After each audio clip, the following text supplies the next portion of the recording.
শান্তিপুরের বুড়া ঠাকুর বলে সবাই রে, অদ্বৈত প্রভু আমার প্রতিদিন গঙ্গার জলে তুলসী দিতেন।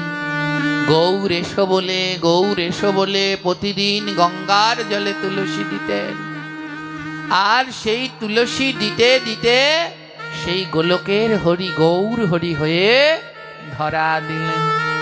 হে ভক্তগণ, আমাদের কাছে তো গঙ্গা নেই বলে কে বলেছে নেই? প্রত্যেককেই গোবিন্দ দুটো করে নদী দিয়ে দিয়েছেন। এই যে দুটো নয়ন, গঙ্গার যমুনা, বলে এই নয়নের জল আর তুলসী পত্র। প্রতিদিন প্রভুর চরণে নয়নের জল দিয়ে তুলসী পত্র দাও আর বলো, গৌর এসো হে। এই নয়নের জল আর তুলসী দিতে দিতে একদিন সাক্ষাৎ গৌর তোমার কাছে তোমার কাছে ধরা দিয়ে দেবেন। ওমা ধ্যান দিন, আমাদের স্বরগোস্বামী,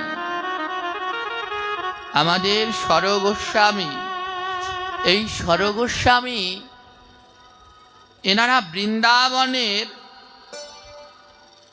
মঞ্জরি, দাপর যুগে যারা ব্রজে মঞ্জরি ছিলেন, কলি যুগে তারা গোস্বামী হয়ে, অষ্ট গোস্বামী হয়ে ধ্যান দিন।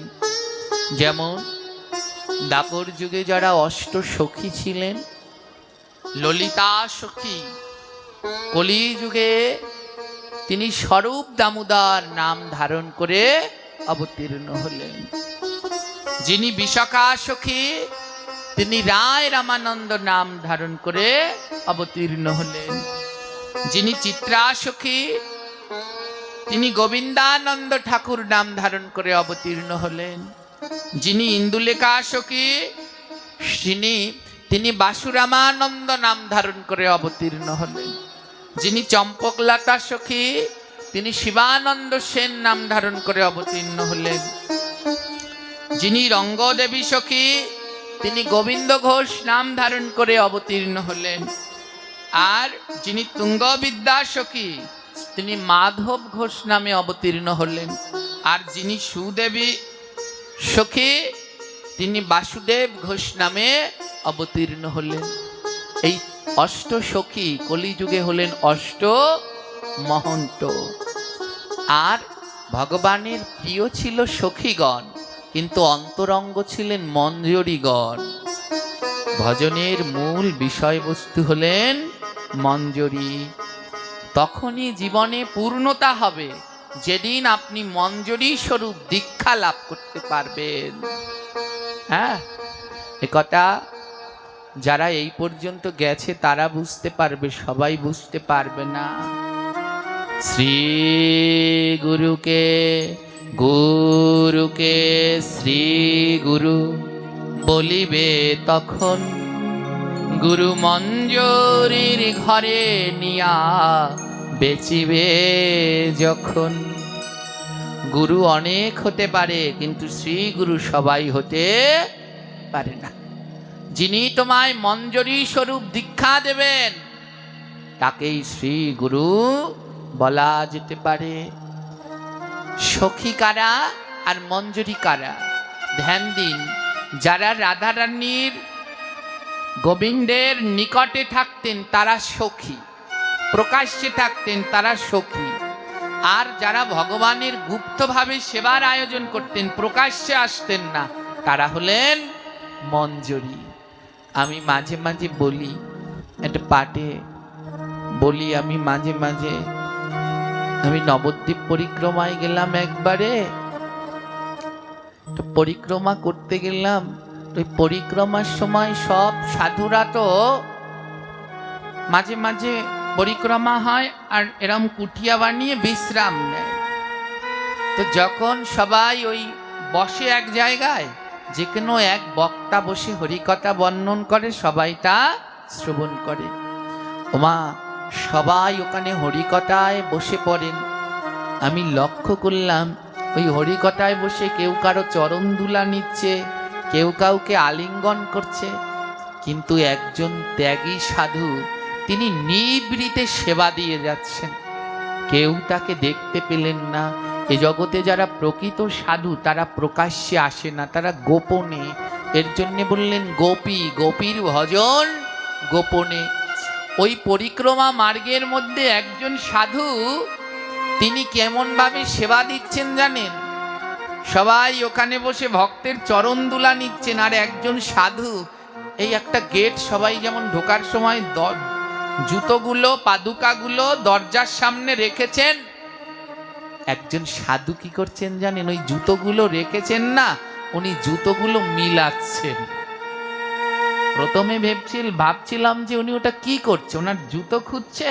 দেখলাম না, ওই যে ভক্তরা সব জুতোগুলো এক জায়গায় ভুর দিয়ে রেখে দিয়েছে, উনি প্রত্যেকটা জুতোর সাথে, এক জোড়া জুতোর সাথে আরেক জোড়া জুতো মিলাচ্ছে, এক পাটের সাথে আরেক পাট মিলাচ্ছে, মিলিয়ে সুন্দর করে লাইন দিয়ে দিয়ে রাখছে, যেন ভক্তরা হরিকথা শ্রবণ শেষে তাদের পাদুকাটা খুঁজতে আর কষ্ট। কেমনতর তার চিন্তা, সেবার চিন্তা করলেন, কত সূক্ষ্ম চিন্তা।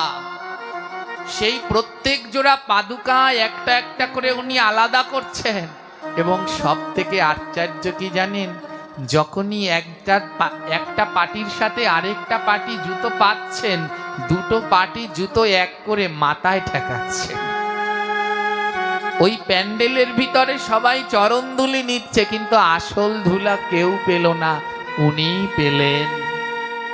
এই হলো প্রকৃত সাধু। তারা প্রকাশ্যে নয়, সদা গুপ্তভাবে ভগবানের ভক্তের সেবা করেন। তদ্রূপ সখীগণ যেমন রাধা গোবিন্দের সম্মুখ সেবা করতেন, আর মঞ্জরীগণ গুপ্তভাবে ভগবানের সেবা করতেন। যেমন ললিতা সখী গোবিন্দকে মালা পরাতেন, কিন্তু মালাটা গাঁথতেন কে? বিশাখা সখী চন্দন দিতেন, চন্দনটা বাটত কে? এই যে মালা গাঁথা, পুষ্প চয়ন করা, চন্দন বাটা, এই কার্যগুলো যারা করতেন তারাই হলেন মঞ্জরী, তারাই হলেন মঞ্জরী।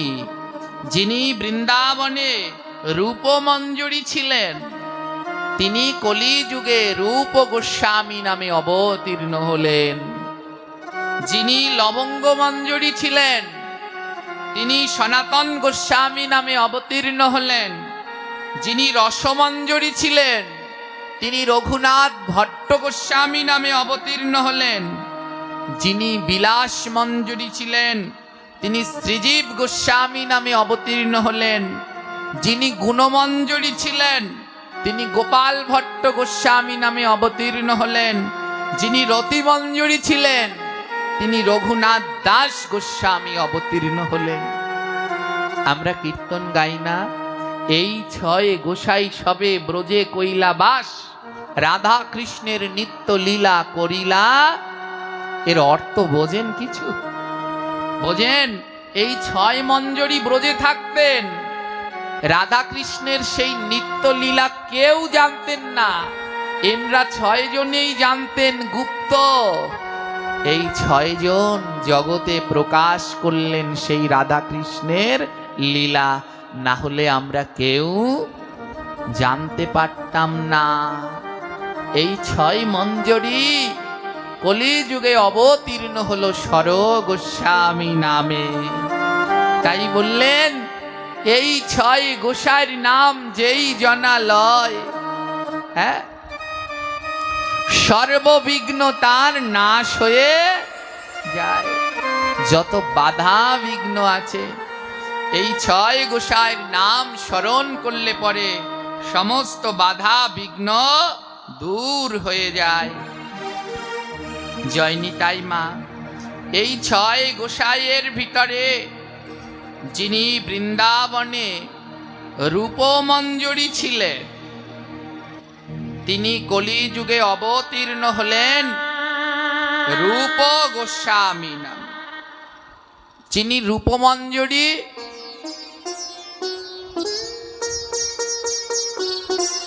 তিনি কলিযুগে অবতীর্ণ হলেন রূপ গোস্বামী নাম। আর যিনি লবঙ্গ মঞ্জরি, তিনি কলিযুগে অবতীর্ণ হলেন সনাতন গোস্বামী নাম।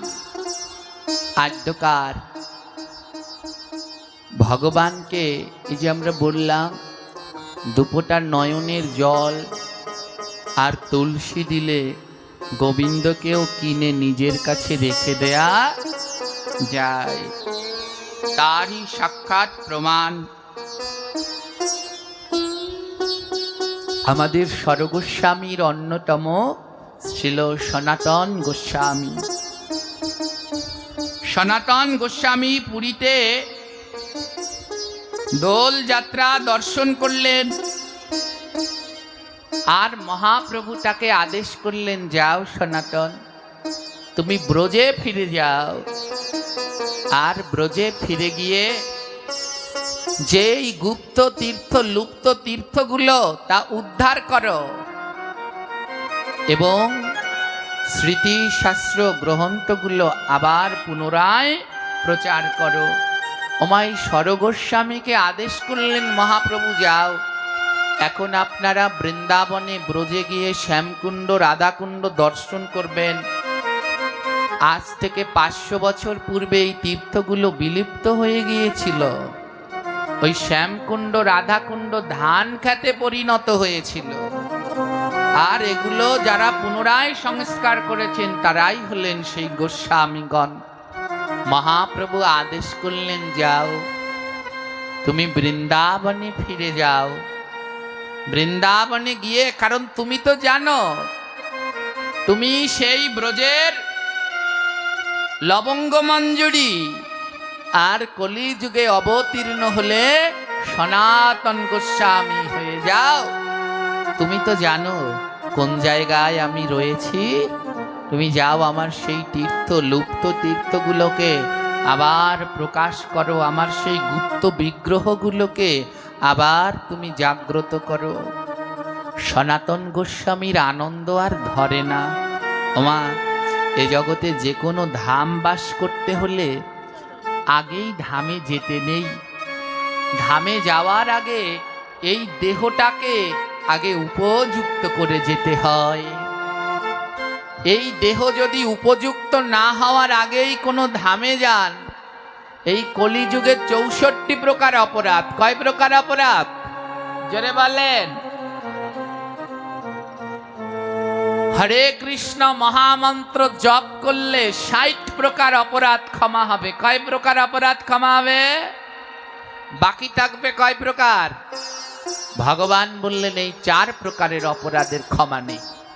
এই 4 প্রকার অপরাধ কি কি? প্রথমটা হলো নাম অপরাধ, দ্বিতীয়টা হলো সেবা অপরাধ, তৃতীয়টা হলো বৈষ্ণব অপরাধ, আর চতুর্থটা হলো ধাম অপরাধ। হ্যাঁ, ধামে গিয়ে যদি কোনো অপরাধ হয় তাহলে সেই অপরাধেরও কোনো ক্ষমা হয় না। আমার ধাম, যেখানে কোনো মহাপুরুষগণ লীলা করেন, যেখানে ভগবান লীলাবিলাস করেন, বা ভগবানের কোনো পার্শ্বদ অংশ বিশেষগণ লীলা করেন, সেই স্থানকেই বলা হয় ধাম। হ্যাঁ, যেমন আমাদের বাংলাদেশে অনেকগুলো রয়েছে, যেমন কোথায় কোথায় রয়েছে নাঙ্গলবন্দর স্নান, ওখানেও ভগবানের লীলা বিলাস, ওটাও একটি আমরা ধাম বলতে পারি। খেতুরি ধাম, তারপরে যশোরে রয়েছে সেই রূপ সনাতন স্মৃতিধাম, এগুলো সব ধাম। আমাদের এই অত্র এলাকায়, এই মাদারীপুর জেলার ভিতরে অনেকগুলো মহামানব রয়েছেন, তারা লীলাবিলাস করেছেন। আপনাদের পাশেই রয়েছে হ্যাঁ মহামানব, সেই শ্রী গণেশ পাগলের সেই লীলাভূমি। সেখান থেকে আরো একটু দূরে রয়েছে সেই পরম পুরুষ, আমাদের সকলের বরেণ্য আচার্য হরিচাঁদ ঠাকুরের লীলাভূমি। এগুলো সব মহামানবদের ধাম। এই যে ধামগুলো রয়েছে, এখানে গিয়ে যদি কোনো অপরাধ হয় তাহলে সেই অপরাধকে কি অপরাধ বলে? জোরে বলবেন। ধামে গিয়ে যদি কোনো অপরাধ হয় তাকে কি অপরাধ বলে? এই ধাম অপরাধের কোনোদিন ক্ষমা হবে? চন্দ্র সূর্য বয়ে গেলেও ধাম অপরাধের ক্ষমা হয় না। ওমা, যদি আপনি আজ মনে মনে স্থির করেন আপনার বাড়ির পাশে এটা কি মন্দির, এখানে এটা দেখা যাচ্ছে কি মন্দির? মা দুর্গা মন্দির।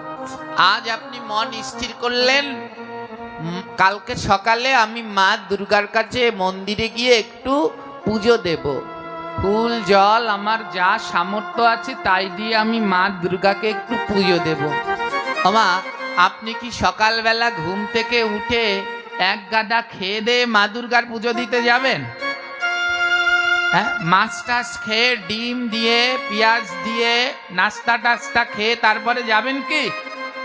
এ যে বোকা সেও বোঝে যে না, আমি সকালবেলা মাকে পুজো দিতে যাব, এ অখাদ্য নয়, সকালবেলা একটু উপোস থেকে যতটা পারি না খেয়ে মায়ের পুজোটা দিয়ে এসে তারপরে খাবো। আর যদি খাওয়াও লাগে তাহলে আমি সাত্ত্বিক আহার করে, নিরামিষ সাত্ত্বিক আহার করে তারপরে আমি মায়ের পুজো দেব। কথা ঠিক না ভুল? জোরে বলবেন। ঠিক হলে জোরে বলবেন। হ্যাঁ, ওই দেখেন না আমাদের পার্শ্ববর্তী ধর্মে ওয়াজ করে, যেই না বলে ঠিক এমন জোরে ঠিক বলে, ওরে বাবা চাল উড়ে গেছে কিনা সেও খেয়াল নেই। হ্যাঁ, তো মন্দিরে গেলে পরে কি সাত্ত্বিক আহার করে যেতে হয় না? হয় না? আর যদি সেখানে অখাদ্য কুখাদ্য পেটের মধ্যে নিয়ে যাই তাহলে অপরাধ না? অপরাধ না? জোরে বলবেন, আপনাদের সাধারণ বিবেক দিয়ে বলবেন, ভুল হলে বলবেন আমায়। এবারে কোনো ধামে যদি গিয়ে কোনো অখাদ্য কুখাদ্য খাই তাহলে সে কি অপরাধ না? অপরাধ না? একটা ধামে গেলাম, একটা তীর্থে গেলাম, সেখানে গিয়ে কি শূকরের মাংস খাওয়া যায়? মুরগির মাংস, ডিম দিয়ে পরোটা, তাহলে কেন খাওয়া হচ্ছে? এই তো আর কদিন পরেই গণেশ পাগলের সেই বাংলাদেশের কুম্ভ মেলা বলতে পারেন যাকে, বাংলাদেশে দক্ষিণ অঞ্চলে এত ভক্ত আর কোথাও। হায় ভগবান, যদি যান, আমি তো অবাক হয়ে গিয়েছি একদিন, এই যে আমাদের এই ছোট যাওয়ার জন্য লাফাচ্ছে, আর ও তো দুর্জয় তো শুধু বারবার বলছে তোরে জমনের যাওয়ান যাওয়াবো। কারণ আমরা একবার গেলাম, আর গিয়ে দেখি একটা মাংসের দোকান, সেখানে লিখেছে রাধা কৃষ্ণ শুয়োরের মাংস, দোকানের নাম দিয়েছে। এর থেকে পাপের আর কিছু আছে? এইগুলো মহা অপরাধ। জানি না যারা এই দোকানগুলো দেয় তাদের বা কোন বিবেক যে আমরা এত বড় এক মহামানবের লীলাভূমিতে এসেছি, সেখানে কেন এই মাংসের দোকান দিচ্ছি, সেখানে কেন এই ডিমের পেঁয়াজ রসুনের দোকান দিচ্ছে। আর যারা এগুলো খাচ্ছেন আমি চিন্তা করি এদের কি বিবেক বলতে কিচ্ছু নেই? গেল তীর্থ করতে, ওখানে পুণ্য অর্জন করার জন্য গেল, তো ওখানে কি শুয়োরের মাংস মুরগির মাংস খাওয়ার জন্য যাচ্ছে? কি অবস্থা আমাদের! আপনাদের আগে থাকতেই তাই সাবধান করে দিলাম মা, এই ধামে গিয়ে যেন কেউ ধাম অপরাধ করবেন না, তাহলে সেই অপরাধের আর রেহাই হবে না, সেই অপরাধের আর রেহাই হবে না। তাই সবাই বড় সচেতন থাকবেন, কোনো ধামে গিয়ে যেন কোনো অখাদ্য কুখাদ্য আমরা না খাই। বলে যদি খিদা লাগে খাবার না পাই মরে যান, না খেয়ে ধামে বসে মরে যান। কোন মহাপুরুষের ধামে যদি মৃত্যুবরণ করতে পারেন, আপনার জন্য ভগবানের গোলক বৃন্দাবন সজ্জিত রয়েছে। হরিব। আজ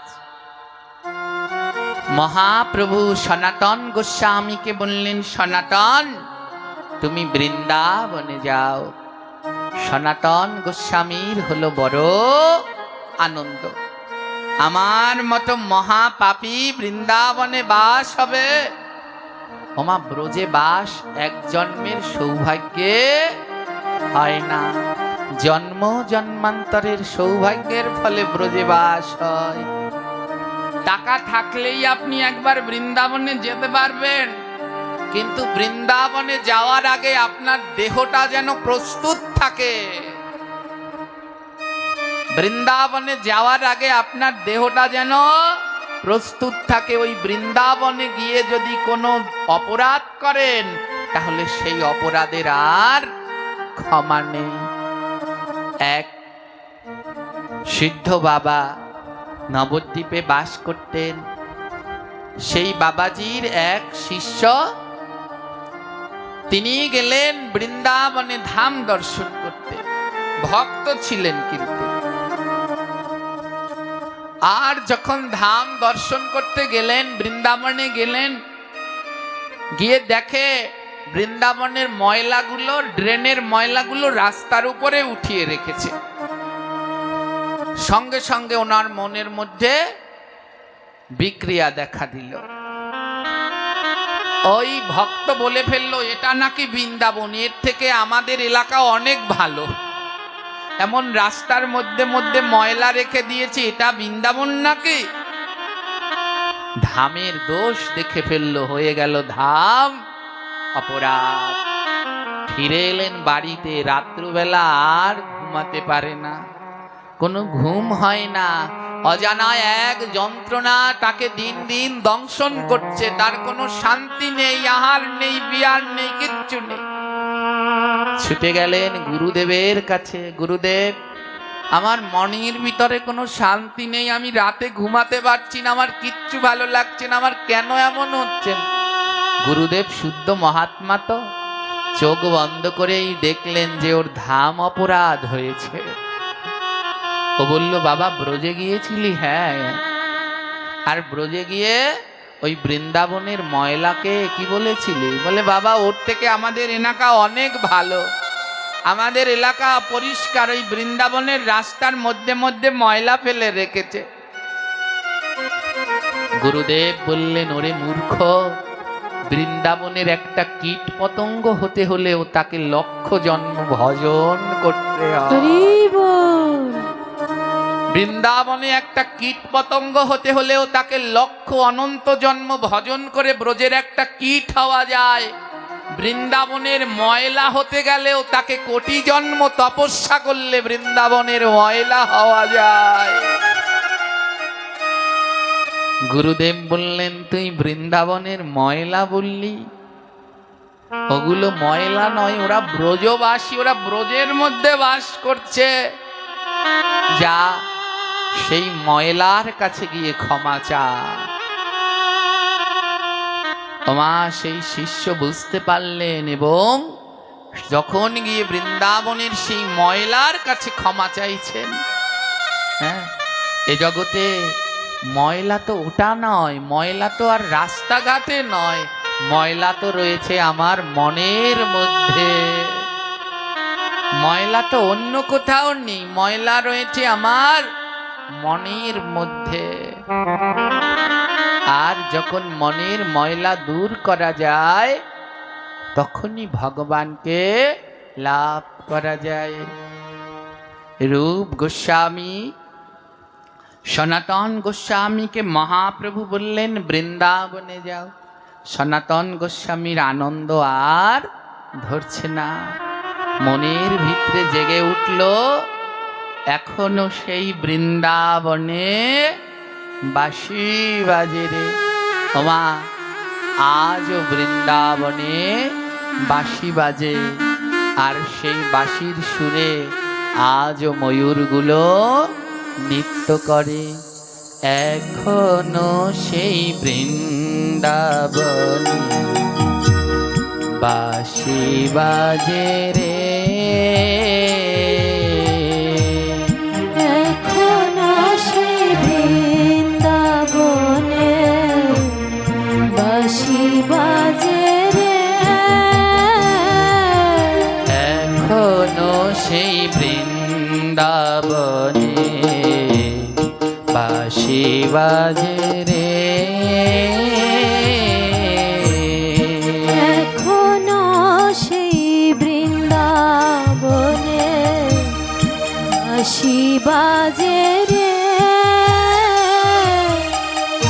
বাঁশি বাজে বাঁশি বাজে বাঁশি বাজে রে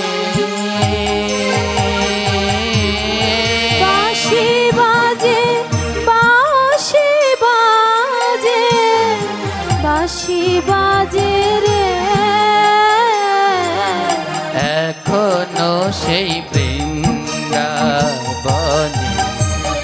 বাঁশি বাজে রে এখনো সেই বৃন্দাবনে বাঁশি বাজে রে এখনো সে রাধারানী বাঁশির সুরে পাগলিনী এখনো সেই রাধারানী বাঁশির সুরে পাগলিনী পাগলিনী পাগলিনী পাগলিনী রে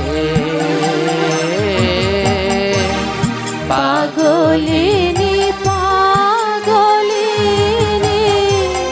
পাগলিনী রে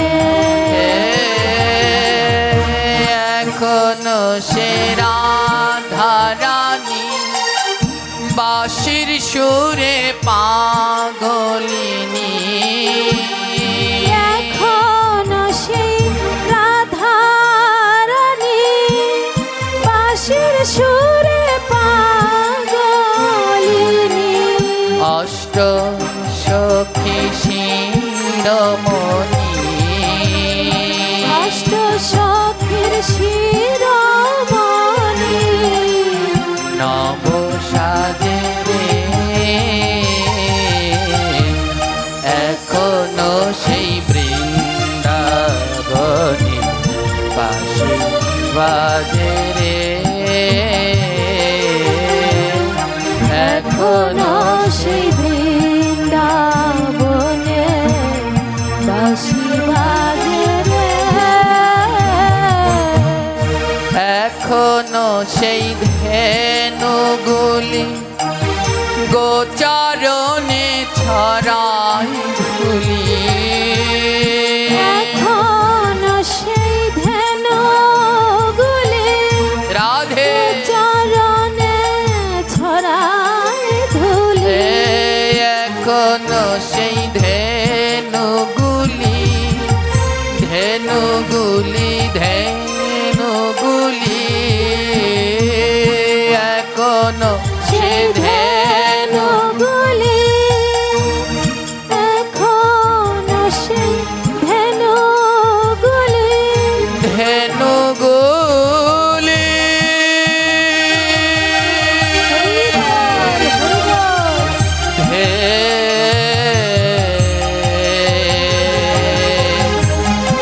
ধেনুগুলি এখনো সে ধেনুগুলি গোচরণে উড়াই ধুলি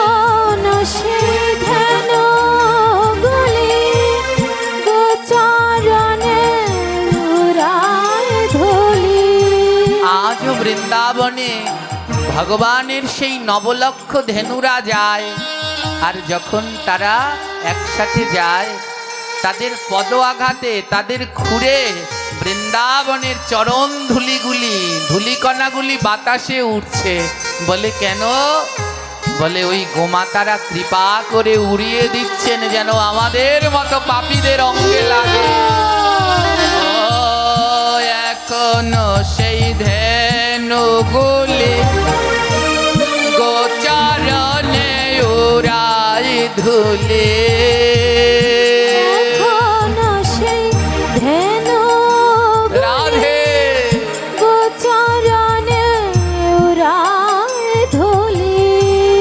রাখাল সনে হুলা হুলি রাখাল শনে কুলা কুলি রাখাল সনে হুলা হুলি রাখাল শনে হুলা হুলি নব সাজে রে এখনো সে বৃন্দাবনে ত্রিবল বাজে রে বাজে রে এখনো সে বৃন্দাবনে বাঁশি বাজে রে এখনো সেই বৃন্দাবনে বাঁশি বাজে রে। এখনো সেই বৃন্দাবনে বাঁশি বাজে রে। এখনো সে নীল যমুনায় যমুনা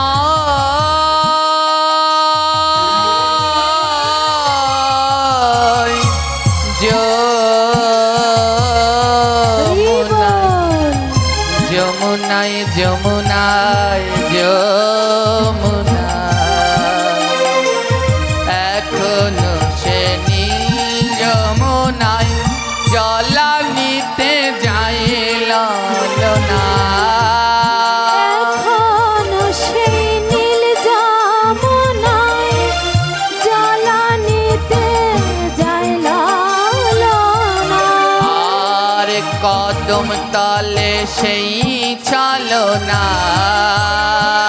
কদম তলে সেই ছলনা। কদম তলে সেই ছলনা কদম তলে সেই ছলনা। কৃষ্ণ আসে রে এখনো সেই বৃন্দাবন রাধে বাঁশি বাজে বাজে বাজে এখনো সেই বৃন্দাবনে বাঁশি বাজে রে এখনো এখনো সেই বৃন্দাবনে বাঁশি বাজে রে। এখনো সেই বৃন্দাবনে বাঁশি বাজে রে। মা, এই ভজনটি শুনলে পরে সেই বৃন্দাবনের লীলাগুলো যেন চোখের সম্মুখে চলে আসে। জানেন, এই ভজন যিনি রচনা করেছেন তিনি কোনো কৃষ্ণ ভক্ত নয়, তিনি মাতৃ সাধক। তিনি মায়ের পুজো করতেন। এ জগতে বৈষ্ণব দুইভাবে হওয়া যায়, আভরণে বৈষ্ণব, আচারণে বৈষ্ণব। আভরণ তিলক মালা চৈতন্য নামাবলী এই আভরণ ধারণ করে বৈষ্ণব। আবার আচরণ, মহাদেব আভরণ ধারণ করেননি, মহাদেব আচরণ ধারণ করে বৈষ্ণব হয়ে গেছে। আর এই ভজনের যিনি রচয়িতা তিনি বাঙালিদের একজন পরম সাধক, ভবা পাগলা। এক দুটো গান নয়, ৮৬,০০০ গানের রচয়িতা। হ্যাঁ, অবাক হয়ে গিয়েছিলেন তার এই ভজন শুনে। তাই শেষে কি লিখেছেন? আশা ছিল মনে মনে মনে মনে মনে মনে মনে মনে, না না, প্রকাশ্যে নয়, যদি কোনোদিন না হয় তাই লিখলেন আশা ছিল মনে মনে যাব আমি বৃন্দাবনে। আশা ছিল মনে মনে যাব আমি বৃন্দাবনে। আশা ছিল মনে মনে, যাব আমি বৃন্দাবনে। আশা ছিল মনে মনে, যাব আমি বৃন্দাবনে। ভবা পাগলা রয়ে বাঁধনে,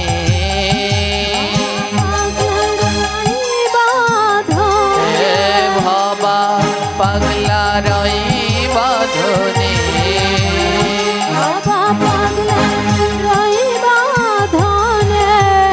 মায়ার বাঁধনে। এখনো সেই বৃন্দাবনে বাঁশি বাজে বাজে বাজে, বাঁশি বাজে রে।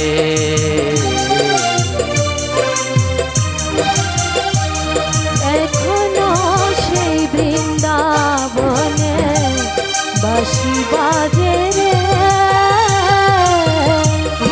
এখনো সেই বৃন্দাবনে বাঁশি বাজে রে।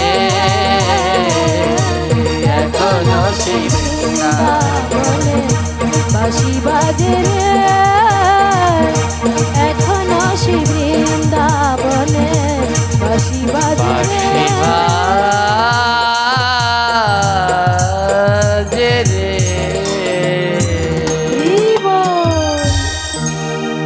এই স্বরগোস্বামী হাত ধরে বৃন্দাবনে, আরো গোস্বামীগণের হাত ধরে বৃন্দাবনে গুপ্ত লুপ্ত তীর্থগুলো প্রকাশ হয়। এর মধ্যে বৃন্দাবনে যত বিগ্রহ প্রকাশ হয় তার ভিতরে সপ্ত বিগ্রহ হলো প্রধান। এই সপ্ত বিগ্রহকে বলা হয় সপ্ত দেবালয়। আমা খুব ধ্যান দিয়ে শ্রবণ করবেন, বৃন্দাবনে আজও রয়েছেন সপ্ত দেবালয়। প্রত্যেক মানবের উচিত এই সপ্ত দেবালয় দর্শন করা, তীর্থে গেলে এই সপ্ত দেবালয় দর্শন করা। এই সপ্ত দেবালয়ে ভগবানের সপ্ত বিগ্রহ আছে। ভগবান শ্রীকৃষ্ণের নাতি বজ্রনাভ তার ঠাকুমার মুখ থেকে ভগবান শ্রীকৃষ্ণের রূপের বিবরণ শুনে বিগ্রহ তৈরি করেছিলেন। প্রথম বিগ্রহ তৈরি করলেন, তার চোখ হয়েছিল ভগবানের মতো, কিন্তু বাকি অঙ্গগুলো হয়নি। আবার বিগ্রহ তৈরি করলেন, তার হাত দুটো হয়েছিল ভগবানের মতো। আবার তৈরি করলেন, তার মুখমণ্ডল হলো। এমনি করে করে 7খানা বিগ্রহ তৈরি হলো। যখন 7খানা বিগ্রহ এক করা হলো, এক জায়গায় আনা হলো, ওই 7খানা দর্শন করলে একেবারে সম্পূর্ণ গোবিন্দ দর্শন করা হয়ে যায়। তাই বললেন এই সপ্ত বিগ্রহ দর্শন করলে স্বয়ং ভগবানকে দর্শন করা হয়ে যায়। এই সপ্ত বিগ্রহের ভিতরে শ্রী রাধা গোবিন্দ দেব, এই রাধা গোবিন্দ দেবকে প্রকাশ করেছেন, এই রাধা গোবিন্দ দেবকে লাভ করেছেন আমাদের সনাতন গোস্বামী। বৃন্দাবনে এই রাধা গোবিন্দ সনাতন গোস্বামীর হাত ধরে লাভ হয় এবং প্রতিষ্ঠিত হয়। অতঃপর শ্রী রূপ গোস্বামীর কাছ থেকে শ্রী হরিদাস পণ্ডিত শ্রী গোবিন্দ দেবের সেবাভার গ্রহণ করেন। পরে শিবরাম গোস্বামী এর সেবাভার গ্রহণ করেন এবং 1707 খ্রিস্টাব্দের দিকে মুসলমানদের অত্যাচারে বৃন্দাবন থেকে এই রাধা গোবিন্দ দেবকে স্থানান্তর করা হয়। বর্তমানে জয়পুরের রাজবাড়িতে রয়েছে ভগবানের এই সাক্ষাৎ প্রকট বিগ্রহ শ্রী রাধা গোবিন্দ দেব। এই জয়পুরে বর্তমানে রয়েছে এই রাধা গোবিন্দ দেব। ইনি সপ্ত বিগ্রহের ভিতরে প্রথম বিগ্রহ, সনাতন গোস্বামীর সেবিত বিগ্রহ। বড় ধ্যান দিন মা, এই সপ্ত বিগ্রহ দর্শন করলে সাক্ষাৎ ভগবানের দর্শন হয়ে যায়। এই সপ্ত বিগ্রহ দর্শন করলে সাক্ষাৎ ভগবানের দর্শন হয়ে যায়, এতে আর কোনো সন্দেহ নেই। শ্রী রূপ গোস্বামীর সেবিত বিগ্রহ রাধা গোবিন্দ দেব, আর শ্রী সনাতন গোস্বামীর সেবিত বিগ্রহ শ্রী মদন মোহন। এই রূপ গোস্বামীর হাত ধরেই শ্রী গোবিন্দদেব প্রকট হন এবং যা বর্তমানে রয়েছে জয়পুরে। আপনাদের একটু দাঁড়ান, সেই চিত্রপটটা দেখায়। এই চিত্রপটে ভগবানের অনেক সুন্দর সুন্দর শ্রী বিগ্রহের শৃঙ্গার হয়। ভগবানের যত রূপের শৃঙ্গার হয়, এর শৃঙ্গারে একটি বিশেষ অলঙ্কার পরানো হয়, যা অন্য কোনো ভগবানকে পরানো হয় না। ভগবানের এই হলো সপ্ত বিগ্রহ। শ্রী শ্রী রাধা গোবিন্দ দেব, শ্রী শ্রী রাধা মদন মোহন, শ্রী শ্রী রাধা গোপীনাথ, শ্রী শ্রী রাধা রমন, শ্রী শ্রী রাধা দামোদর। রাধা দামোদর ভগবান এখনো বৃন্দাবনে রয়েছে। শ্রী শ্রী রাধা শ্যামসুন্দর, শ্রী শ্রী রাধা গোকুলানন্দ। এই হলো ভগবানের সপ্ত বিগ্রহ। যেই 7 বিগ্রহ দর্শন করলে সাক্ষাৎ গোবিন্দ দর্শন করা হয়ে যায়। এই বিগ্রহগুলোকে বিভিন্ন অলংকার দিয়ে শৃঙ্গার করানো হয়, কিন্তু সব থেকে আশ্চর্য কি জানেন? কোনো ভগবানকে কোনো জায়গায় ঘড়ি পরানো হয় কি? ঘড়ি ঠাকুরের হাতে, কৃষ্ণকে ঘড়ি পরানো হয়, কিন্তু এই যে শ্রী রাধা গোবিন্দ দেব, এনার হাতে ঘড়ি আছে। রূপ গোস্বামীর সেবিত বিগ্রহ শ্রী রাধা গোবিন্দ, এনার হাতে একটা ঘড়ি আছে। আপনারা পাঠের শেষে এই চিত্রপটটি দর্শন করবেন। হ্যাঁ, আমার এই ক্যালেন্ডারের ভিতরে আমি এবার এই সপ্ত চিত্রপটটা দিয়েছি, কারণ ভেবে দেখলাম যাদের ভাগ্য আছে তারা তো গিয়ে সাক্ষাৎ দর্শন করবে, আর যারা আমার মতো নরাধম তাদের কি, তারা অন্তত ভগবানের এই চিত্রগুলো দর্শন করুক। হ্যাঁ, এই ব্রত তালিকার মধ্যে এই সপ্ত বিগ্রহের চিত্রপট এবার আমি যুক্ত করে দিয়েছি। খুব ধ্যান দিন, পাঠ শেষে আপনারা কাছ থেকে দেখবেন এই রাধা গোবিন্দ দেবের হাতে একটা ঘড়ি আছে। ঘড়িটা কেন ভগবানের এত শৃঙ্গার করানো হয়, কত অলংকার দেয়া হয়, কারো হাতে ঘড়ি নেই। আর এই ঘড়িটা কোনো নতুন নয় মা, সেই পুরানো আমলের ঘড়ি, 200-300 বছরের পুরানো একখানা ঘড়ি আজও রাধা গোবিন্দ দেবকে পরানো হয়। আপনারা জয়পুরে গেলে সাক্ষাৎ দেখতে পাবেন। শ্রী গুরুদেবের অপার করুণা কৃপায় আমি শ্রী রাধা গোবিন্দ দেবের সেই শ্রী বিগ্রহ দর্শনে জয়পুরে দর্শন করতে পেরেছিলাম। তো ভগবান হাতে ঘড়ি পরলেন কেন? এত অলংকার থাকতে হাতে ঘড়ি পরলেন, আর নতুন নতুন করে ঘড়ি বানানো, নতুন নতুন করে গয়না পরানো হচ্ছে, কিন্তু ঘড়িটা সেই 100 বছরের পুরানো। যদি চাইতো একটা নতুন ঘড়ি পরিয়ে দিতে পারত, কিন্তু নতুন ঘড়ি না পরিয়ে আজও কেন সেই পুরানো ঘড়ি কানা পরানো হচ্ছে? খুব ধ্যান দিন, ভগবান আজও প্রমাণ দিচ্ছেন আমি ভক্তের জন্য সব করতে পারি। রূপ গোস্বামীর সেবিত বিগ্রহ এই রাধা গোবিন্দ দেব জয়পুরে পূজিত হচ্ছিলেন। তৎকালীন ছিল মা ইংরেজ শাসন আমল, খুব মন দিয়ে শুনবেন। তৎকালীন ছিল ইংরেজ শাসন আমল, ইংরেজরা ভারতবর্ষ শাসন করছে। আর একদল ইংরেজ ভারতবর্ষের বিভিন্ন মন্দির পরিভ্রমণ করছেন এবং কতবার যে এই সনাতন ধর্মের উপরে কত জাতিরা আক্রমণ করেছে তার শেষ নেই। হ্যাঁ, কারণ ওই যে এ জাতি কাউকে উল্টো আক্রমণ করে না। এ জাতির তো দয়া মহাপ্রভু শিখিয়েছেন, জীবে দয়া নামে রুচি বৈষ্ণব সেবক। একবার যদি মাথাও কেটে ফেলে, মাথা কাটার পরে এসে যদি চরণ ধরতে পারে, এ জাতি আবার তাকে ক্ষমা করে দেয়। হ্যাঁ, কতবার যে কতজন আক্রমণ করে গেছেন তার শেষ নেই। একদল ইংরেজ সাহেব ভারতবর্ষ ঘুরে ঘুরে পরিভ্রমণ করছেন। তাদের প্রধান ছিলেন লর্ড কেলবার্ট। লর্ড কেলবার্ট সাহেব তার সাঙ্গপাঙ্গ নিয়ে জয়পুরে গেলেন। আর জয়পুরে গিয়ে দেখলেন সেই রাধা গোবিন্দদেব সেখানে পূজিত হচ্ছেন। রাধা গোবিন্দদেবকে মন্দিরের পূজারী ভোগ লাগাচ্ছেন। ভোগ লাগানোর সময় একটা পর্দা দিয়ে দিতে হয়।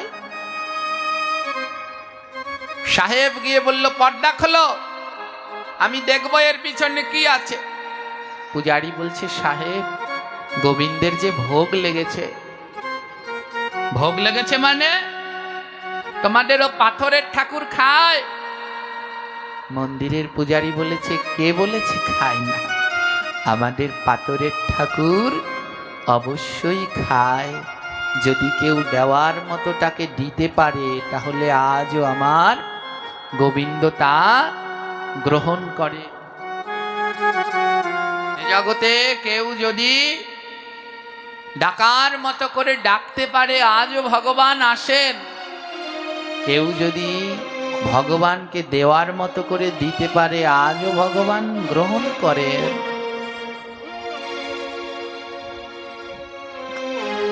লর্ড কেলবার্ট সাহেব বললেন, এইসব বুজরুকি ছেড়ে দাও, তোমাদের ওই পাথরের ঠাকুর কোনোদিন খায় না, এসব মিথ্যে। ওই ঠাকুরের ভিতরে কোনো প্রাণ নেই। ওমা, এ জগতে যারা ভগবানকে ভালোবাসে, এ জগতে যারা ভক্ত ভালোবাসে, কেউ যদি ভগবানের নিন্দা করে, ভক্তের নিন্দা করে, তাদের হৃদয়ে যে কি যাতনা তারা জানে। পূজারীর বুক বিদীর্ণ হয়ে যাচ্ছে। খোলো, মন্দিরের পর্দা খুলে দাও, দেখবো তোমাদের ঠাকুর খেলো কিনা। জোর করে সাহেবরা পর্দা খুলে ফেললেন, দেখবে ঠাকুর খেলো কিনা। দেখে যেমন খাবার তেমনই রয়েছে, যেমন খাবার তেমনই রয়েছে। ওরা হাসতে লাগলো, মূর্খ হিন্দু জাতি, পাথরের ঠাকুরের সামনে থালা ভরে খাবার দিয়েছে, দেখো দেখো ওদের ঠাকুর কিছু খায় না, ওদের ওই ঠাকুরের কোনো প্রাণ নেই। সাহেব আদেশ করলো, তার সাঙ্গপাঙ্গদের আদেশ করলো, ভেঙে ফেলো। যে ঠাকুর কিছু খায় না তার সামনে রেখে কি লাভ আছে? ও ঠাকুরকে ভেঙে ফেলো, ওর মধ্যে কোনো প্রাণ নেই, ও ঠাকুরের মধ্যে কোনো প্রাণ নেই, ভেঙে ফেলো ওকে। ভক্তরা এসে সাহেবের চরণ জড়িয়ে ধরেছে, এমনটা করবেন না, এ রাধা গোবিন্দ দেব আমাদের প্রাণ, আপনারা এমন করতে পারেন না। সাহেবরা বলছে, তোমাদের ঠাকুরের প্রাণ নেই, এর পুজো করে কি লাভ আছে? এর ভিতরে তো প্রাণ নেই, তো একটা পাথরের মূর্তি। ভক্তরা মন্দিরের পূজারী বললেন, কে বলেছে আমাদের ঠাকুরের প্রাণ আছে? আমাদের ঠাকুরের প্রাণ আছে। ইংরেজ সাহেব বলল, প্রমাণ করতে পারবে? তোমাদের এই পাথরের ঠাকুরের প্রাণ আছে, প্রমাণ করতে পারবে? পূজারী বলল, বলুন কি প্রমাণ চাই? আমি প্রমাণ করতে পারবো আমাদের ঠাকুর পাথর নয়, আমাদের এই পাথরের ঠাকুরের মধ্যে প্রাণ আছে, আমি প্রমাণ করতে পারবো। ওমা, ইংরেজ সাহেবের হাতে ছিল একখানা ঘড়ি। আজ থেকে 100-200 বছর পূর্বে এখন যেমন ঘড়িগুলো ব্যাটারিতে চলে, তৎকালীন সময়ে ব্যাটারিতে ঘড়ি চলতো না। তৎকালীন সময় এমন ঘড়ি ছিল, কোনো মানুষ হাতে পড়লে রক্তের উষ্ণতা লাগলে ঘড়িখানা চলতো, গায়ের তাপ লাগলে চলতো। যদি কারো দেহে প্রাণ থাকতো তাহলে হাতে ঘড়ি পরালে ঘড়িখানা চলতো। আর যদি দেহের মধ্যে প্রাণ না থাকতো, নার্ভ যদি না চলে, তাহলে ঘড়িখানাও চলতো না। আমরা যারা এই প্রজন্মের আমরা দেখিনি, কিন্তু এখানে যারা বয়োজ্যেষ্ঠ আছেন, এই বাবারা হয়তো দেখেছেন যে এমন ঘড়ি ছিল। এই ঘড়ি কারো বাড়িতে একটা ঘড়ি থাকলে দেখতে যেত মানুষ, ওই বাড়িতে একখানা ঘড়ি আছে। বিয়ের সময় পণ হিসেবে মেয়ে পক্ষ চাইতো, আর কিছু দেন আর না দেন, ছেলেকে একটা ঘড়ি দিতে হবে। ইংরেজ সাহেবের হাতে ছিল সেই ধরনের একখানা ঘড়ি। যার দেহের মধ্যে প্রাণ আছে ঘড়িখানা চলে, দেহের মধ্যে প্রাণ না থাকলে ঘড়িখানা চলে না। ইংরেজ সাহেব বলল, এই পূজারি, যদি তোমাদের এই পাথরের ঠাকুরের মধ্যে প্রাণ থাকে তাহলে প্রমাণ দাও, এই ঘড়িখানা নাও, এই ঘড়িখানা নিয়ে তোমাদের ঠাকুরের হাতে পরাও। আজ প্রমাণ হবে, যদি এই ঘড়ি চলে বুঝবো তোমাদের ঠাকুরের প্রাণ আছে, আর ঘড়ি যদি না চলে তাহলে বুঝবো এই ঠাকুরের প্রাণ নাই। শোনো পূজারি, যদি আজ এই ঘড়ি না চলে তোমাদের এই পাথরের ঠাকুরকে ভেঙে গুঁড়ো গুঁড়ো করে দেব। আর যদি এই ঘড়ি আজ চলে, আমি ইংরেজ সাহেব আর এই মন্দির ছেড়ে কোনোদিন যাব না। আজ দেখব তোমরা হিন্দুরা, সনাতনীরা যে পাথরের ঠাকুরের পুজো করো, ওর ভিতরে কেমন প্রাণ আছে আজ পরীক্ষা করে দেখব।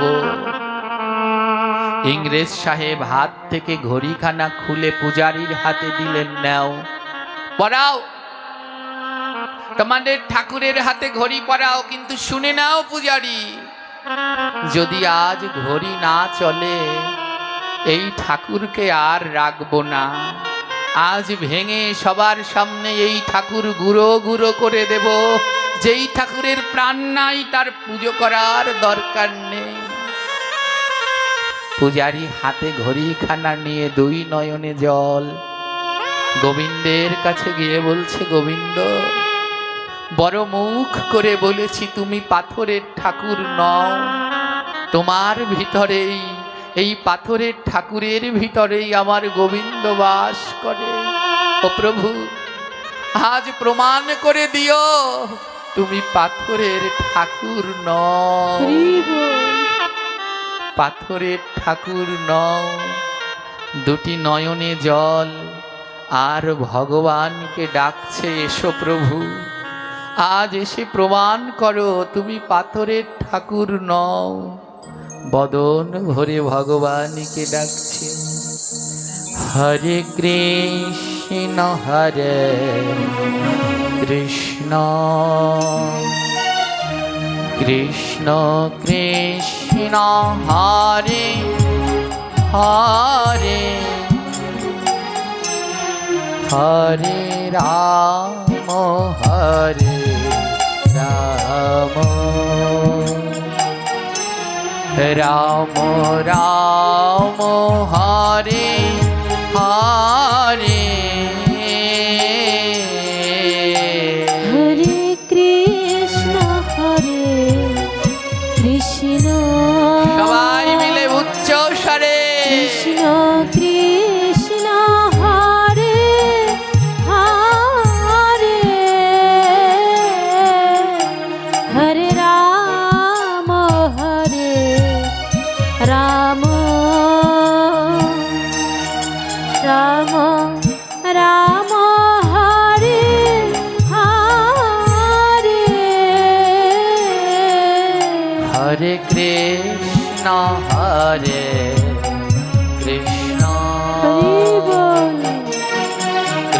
কৃষ্ণ হরে হরে হরে রাম রাম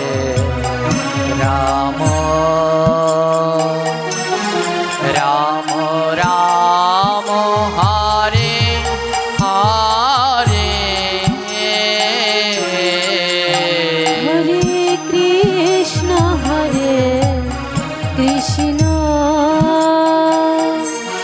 কৃষ্ণ কৃষ্ণ হরে হরে হরে রাম রাধে সবাই মিলে রাম রাম হরে হরে হরে কৃষ্ণ হরে কৃষ্ণ রাধে কৃষ্ণ কৃষ্ণ হরে হরে হরে রাম রাম রাম রাম হরে হরে হরে কৃষ্ণ কৃষ্ণ কৃষ্ণ কৃষ্ণ হরে হরে হরে রাম রাম রাম রাম হরে হরে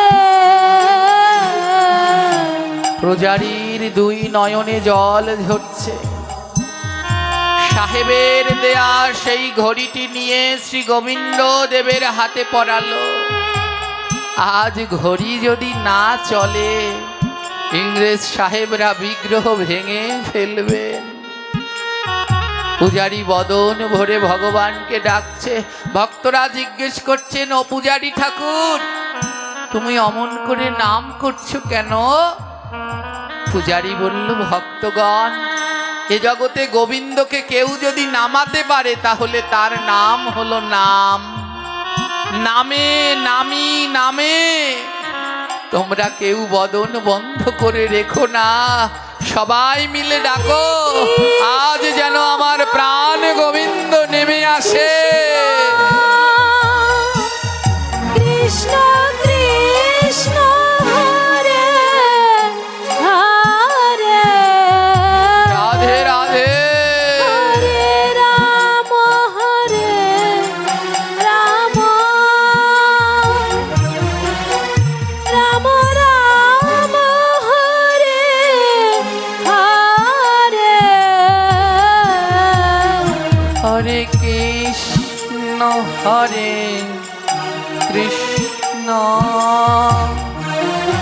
কৃষ্ণ কৃষ্ণ হরে হরে হরে রাম হরি বল রাম রাম রাম হরে হরে হরে কৃষ্ণ কৃষ্ণ কৃষ্ণ কৃষ্ণ হরে হরে হরে রাম রাম রাম রাম হরে হরে সবাই তাকিয়ে আছে ঘড়ির দিকে। ঘড়ি চলছে না। সেই গোবিন্দ দেবের হাতে ঘড়ি পরানো হলো, ঘড়ির কাঁটা নড়ছে না। ভক্তরা মনে বড় দুঃখ। আজ যদি এই ঘড়ি না চলে, ভগবানের শ্রী বিগ্রহ ওরা ভেঙে ফেলবে। পূজারি বলল, ভক্তরা ভয় পেও না, তোমরা নাম বন্ধ করো না, উচ্চ স্বরে ভগবানকে ডাকো, নামে ভগবান নেমে আসবেই আসবে। কৃষ্ণ বদন ভরে বলো ভক্ত, হরে হরে হরে রাম হরে রাম রাম রাম হরে হরে। এক ভক্ত ডেকে বলছে, পূজারি কেমন ভাবে ভগবানকে ডাকলে আসে বলো না। ও ভগবানকে প্রতিদিন সবার মতো সেবা করে না। এক ভক্ত, ওর মনের ভিতরে বড় কষ্ট হচ্ছে, যেই না শুনলেন শ্রীবিগ্রহ ওরা ভেঙে দেবে। ও পূজারি, তোমরা তো কতদিন ধরে ভগবানকে ডাকো, তোমরা তো ভগবানকে ডাকার নিয়ম জানো। আমি তো ভগবানকে ডাকি না, আমি তো নিয়ম জানি না, বলো না কেমন ভাবে ডাকলে ভগবান আসবে। পূজারি বলল, ভাই যদি এ জগতে কেউ নয়নের জল দিয়ে ডাকতে পারে, ভগবান আর গোলকে থাকতে পারে না। ওই গোলক ছেড়ে ভগবান চলে আসে। কৃষ্ণ হরে তোমরা দুটি নয়নের জল দিয়ে ডাকো, কৃষ্ণ কৃষ্ণ আমার ভগবান ঠিক আসবে। হরে হরে রাম হরে রাম রাম রাম হরে হরে। হরে কৃষ্ণ হরে কৃষ্ণ হরি কৃষ্ণ কৃষ্ণ হরে হরে হরে রাম রাম রাম রাম হরে হরে। হরে কৃষ্ণ হরে হা গৌর হরি, আসো না প্রভু একবার, কৃষ্ণ তোমার ভক্তরা যে তোমায় আকুল হয়ে ডাকে, একবার দেখা দিয়ে যাও না গো। রাম রাম রাম হরে হরে। ওমা, সেই অভক্ত বলছে, ও পূজারি মশাই, কৃষ্ণ হরে আমি কোনোদিন ভগবানকে ডাকিনি, কিন্তু আজ ডাকবো, কৃষ্ণ আজ আমি ডাকবো। ওই ইংরেজরা যেন আমার গোবিন্দের বিগ্রহ না ভাঙতে পারে, আমি ডাকবো।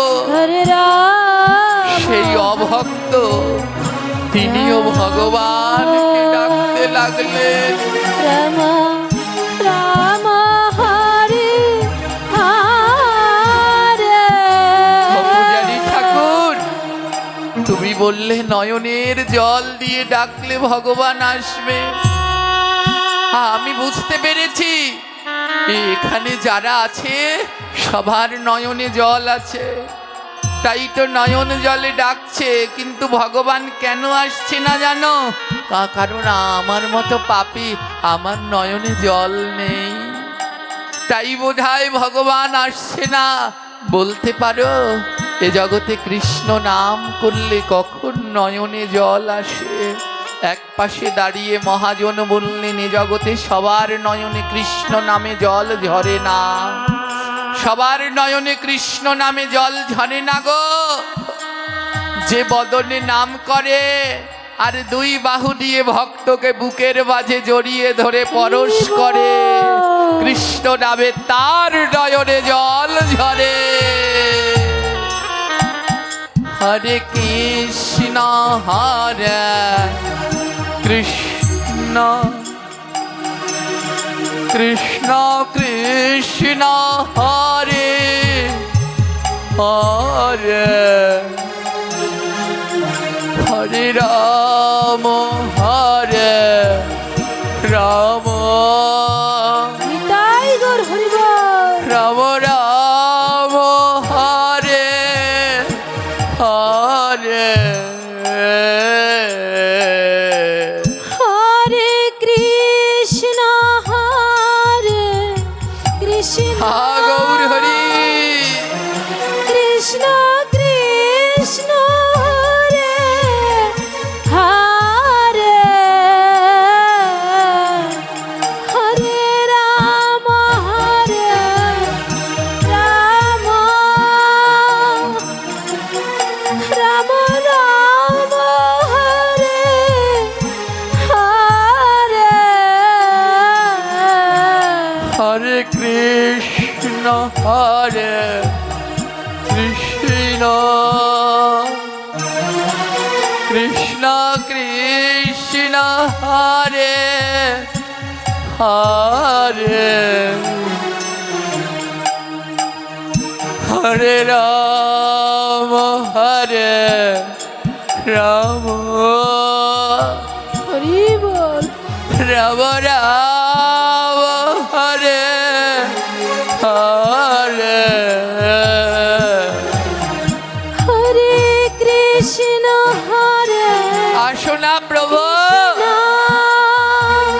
একবার আসো না কৃষ্ণ হরে তোমার ভক্ত যে নয়নের জল দিয়ে তোমায় ডাকে হরে রাম হরে একবার দেখা দাও না গো রাম রাম বেলা যে বড় কম হরে কার যেন ডাক শোনা যায় আর ডেকে ডেকে বলে ফিরে আয় এই সুন্দর পৃথিবী তোর জন্য নয়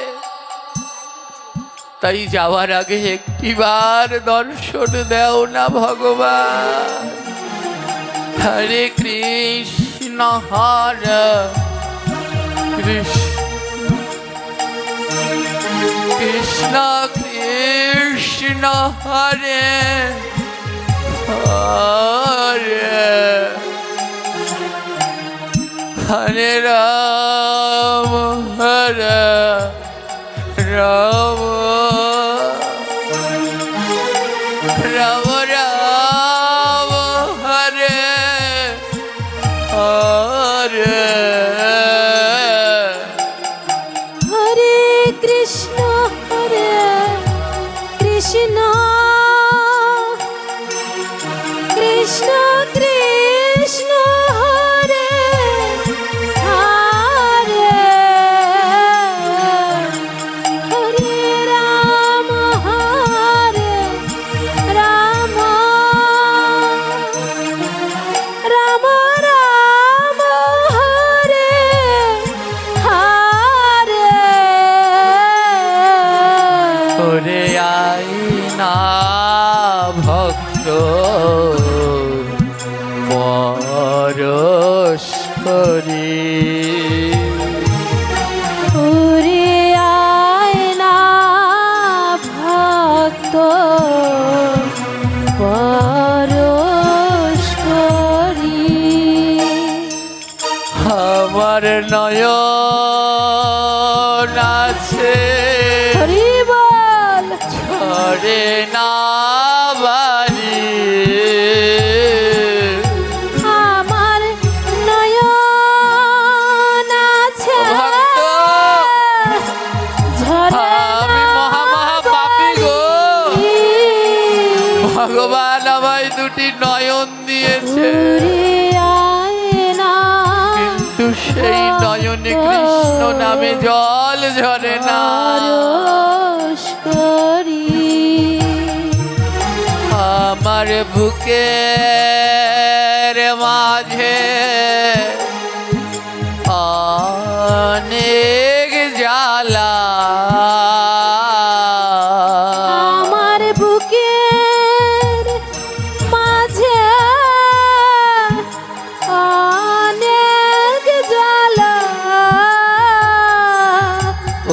সে কারো কাছে যায় না বলা। সে কারো কাছে যায় না বলা। তোরা একবার আমার হরি বল বুকে আয় রে, একবার তোরা বুকে আয় রে। ওরে আয় রে ভক্ত বুকে আয় রে। ওরে আয় রে ভক্ত বুকে আয় রে।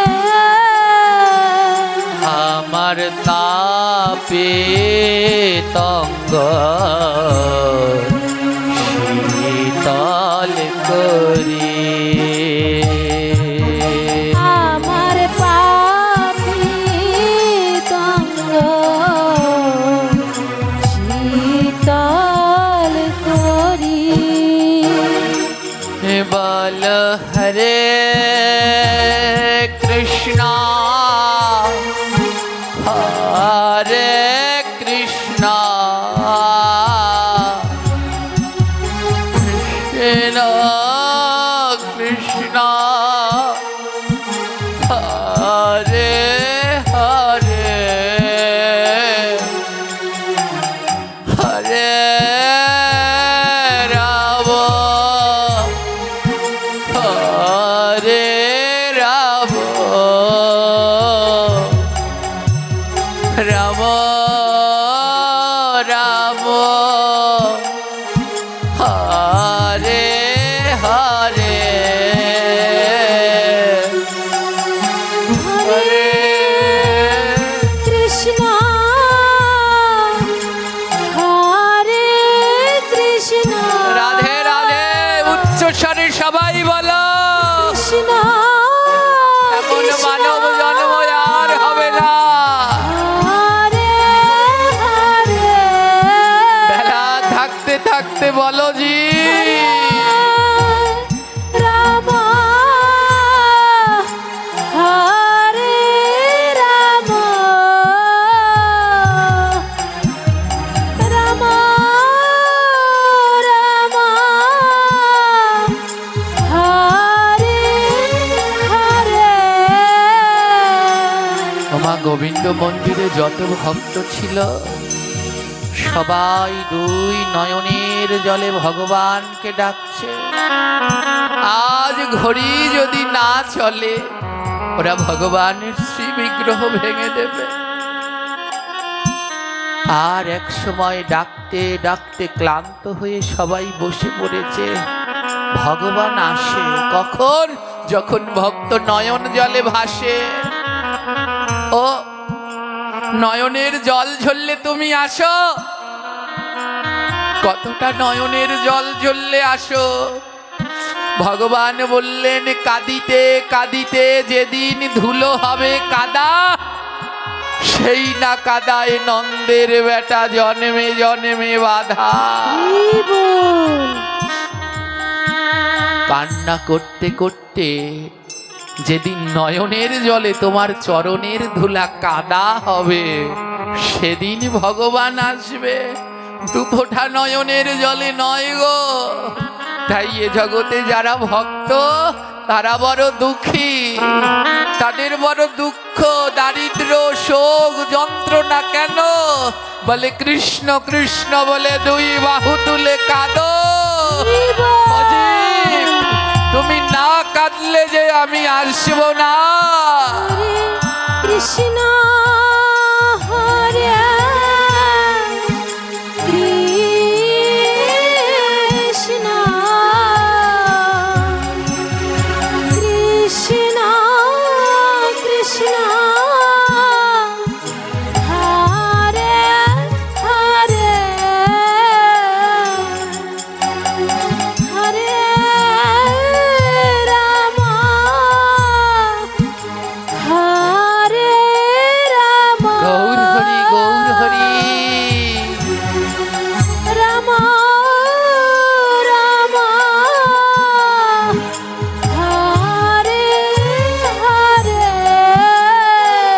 গোবিন্দ মন্দিরের সব ভক্তরা ভগবানকে ডাকতে ডাকতে নিস্তব্ধ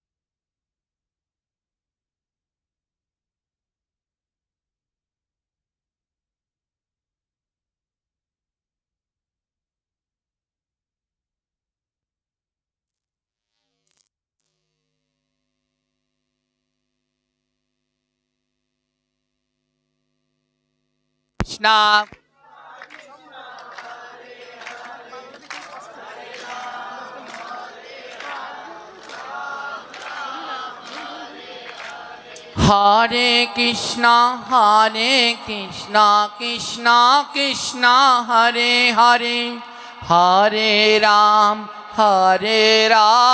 রাম রাম হরে হরে হরে কৃষ্ণ কৃষ্ণ হরে হরে হরে রাম রাম রাম হরে হরে হরে কৃষ্ণ কৃষ্ণ কৃষ্ণ হরে হরে হরে রাম রাম রাম হরে হরে হরে কৃষ্ণ হরি বল। কৃষ্ণ কৃষ্ণ কৃষ্ণ হরে হরে হরে রাম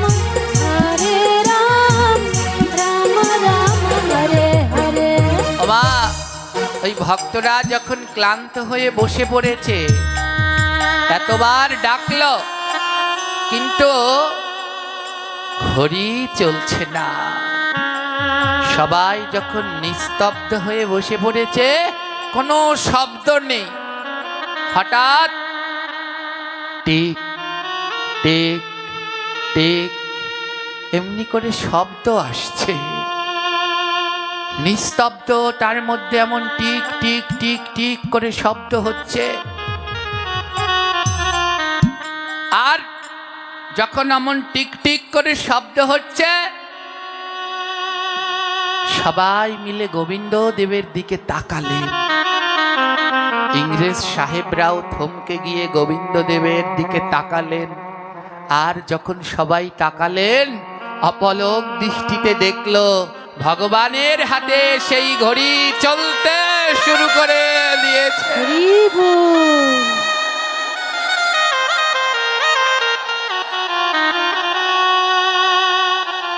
চারোদিকে জয় জয় হতে লাগলো, ভগবানের হাতে ঘড়ি চলতে শুরু করেছে, তোমরা দেখে যাও দেখে যাও। ইংরেজ সাহেব লর্ড গিলবার্ট ছুটে আসলেন। বিশ্বাস করি না, ও ঘড়ি চলতে পারে না, ও ঘড়ি তার হাতেই চলবে যার প্রাণ আছে, ওটা পাথরের ঠাকুর। ইংরেজ সাহেব ছুটে গেলেন, আর গিয়ে দেখে সত্যি গোবিন্দ দেবের হাতে ঘড়ি চলছে। ইংরেজ সাহেব বলল, এই ঘড়িতে সমস্যা আছে, এ ঘড়ি ভালো না, খোলো খোলো। ঘড়ি খুলে ফেললেন। যেই গোবিন্দ দেবের হাত থেকে ঘড়িটা খুলে ফেললেন, অমনি চলা বন্ধ হয়ে গেল। আবার যেই ঘড়ি পরালেন, আবার চলতে লেগেছে। যেই খুলে ফেলছে সেই বন্ধ হয়ে যাচ্ছে, যেই পরাচ্ছে ঘড়ি চলতে লেগেছে। প্রভু